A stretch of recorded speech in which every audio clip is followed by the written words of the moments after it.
Chers compatriotes, une fois de plus, une fois de trop, le peuple haïtien vient d'être frappé dans sa chair avec une violence inouïe.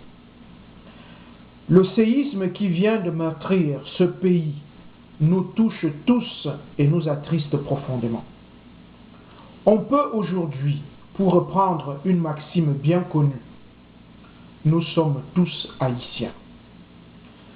Nous sommes tous affectés par cette tragédie dont cette terre qui n'a que trop souffert n'en avait pas besoin.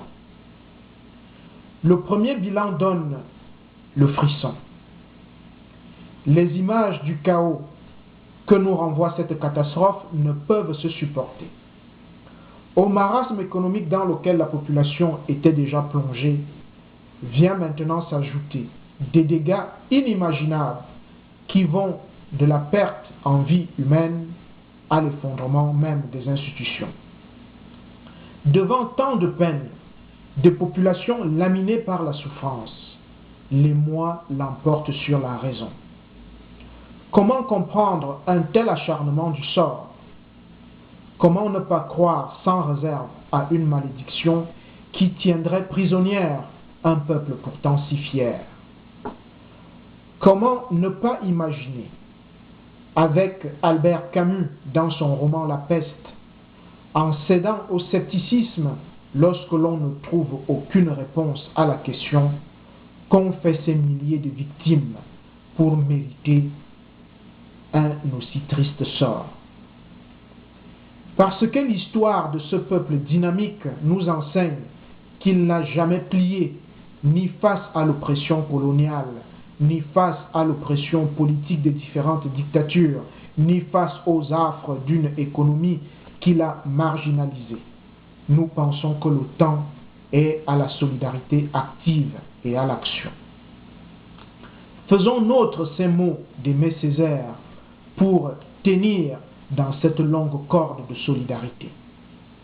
J'habite une blessure sacrée, j'habite des ancêtres imaginaires, j'habite un vouloir obscur, j'habite un long silence, j'habite une soif irrémédiable.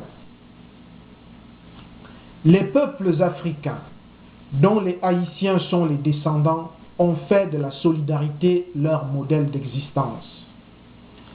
La situation d'Haïti appelle à une plus grande solidarité de la part des Africains, spécialement ceux et celles de la diaspora. La proximité culturelle nous ayant rapprochés, les Africains et les Haïtiens de la diaspora sont proches dans leur quête d'une réalisation de soi.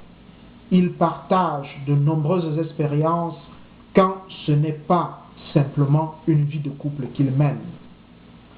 Aucun effort ne serait de trop pour atténuer la si grande peine de nos frères haïtiens. À mes compatriotes camerounais, j'aimerais rappeler que de nombreux Camerounais vivent à Haïti. Beaucoup ont choisi librement d'épauler ce peuple au quotidien dans la mutation de son devenir. Ils sont donc aussi physiquement et moralement touchés.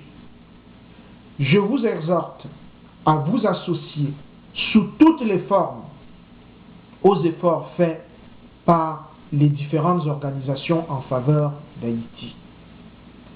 Vous vous en êtes souvent à plusieurs occasions montrés dignes chaque fois que le devoir de solidarité vous interpelle. À l'intention du peuple frère haïtien, ainsi meurtri, je n'ai que deux mots: courage et espoir. Comme nous sommes un peuple de croyants, permettez-moi cette réflexion biblique. La moisson de l'espoir des humains peut fleurir à partir du grain de blé tombé en terre. Je formule le vœu le plus profond que la solidarité que fait naître cette catastrophe germe la renaissance véritable de notre unique peuple si fier et qui a souvent constitué pour d'autres un exemple de courage.